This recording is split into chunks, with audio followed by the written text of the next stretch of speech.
Hello student, welcome to বন্ধু study class official ইউটিউবে তোমার সবাইকে শুভেচ্ছা জানাই। তোমরা যারা বিএ ফিফথ সেমিস্টারে পড়ছো ক্যালকাটা ইউনিভার্সিটি আন্ডারে, তোমাদের যাদের হিস্ট্রি DSE-A2 আছে, সেই DSE-A2-র হিস্ট্রির আজ আমি একটি প্রশ্ন নিয়ে আলোচনা করে দেবো ভিডিওর মাধ্যমে এবং অ্যান্সার উইথ অ্যান্সার। চলো ভিডিওটাকে শুরু করা যাক। শুরু করার আগে চ্যানেল যেন তুমি চ্যানেল সাবস্ক্রাইব করে আমাদের পাশে থেকো এবং ভিডিওটা বন্ধুর মধ্যে প্রচুর শেয়ার করো, এর প্রকার যেন সবাই পায়। ঠিক আছে, তো দেখো কী প্রশ্ন।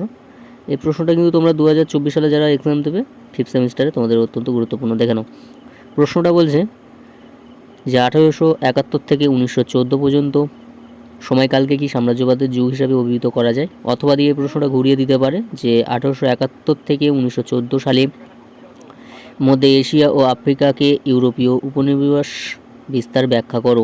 অথবা দিয়ে এই প্রশ্নটা এইভাবেও দিতে পারে 1871 সালে থেকে 1914 সাল সাম্রাজ্যবাদের যুগ। ঠিক আছে, প্রশ্নটা অত্যন্ত গুরুত্বপূর্ণ, তোমরা একটু দেখে নিও। আমার শরীরে একটু খারাপ বলে আমি ঠিকভাবে বলতে পারছি না। ঠিক আছে, তোমরা একটু দেখে নাও আর সাবস্ক্রাইব করে, এবং পিডিএফটি সম্পূর্ণ বিনামূল্যে যদি নিতে চাও নাম্বার দেওয়া থাকবে ডেসক্রিপশন বক্সে, তোমরা কন্ট্যাক্ট করে সম্পূর্ণ বিনামূল্যে নিয়ে নিতে পারো। ঠিক আছে, আস্তে আস্তে তোমরা স্কিপ করো, দেখে নাও, আমি দেখিয়ে দিচ্ছি। ঠিক আছে, এবং যেখানে প্রবলেম হবে এবং বুঝতে অসুবিধা হবে অবশ্যই বলো, আমি বলে দেবো। ঠিক আছে, আচ্ছা স্কিপ করে দেখে নাও, আস্তে আস্তে তোমরা স্কিপ করে দেখে নাও। ঠিক আছে,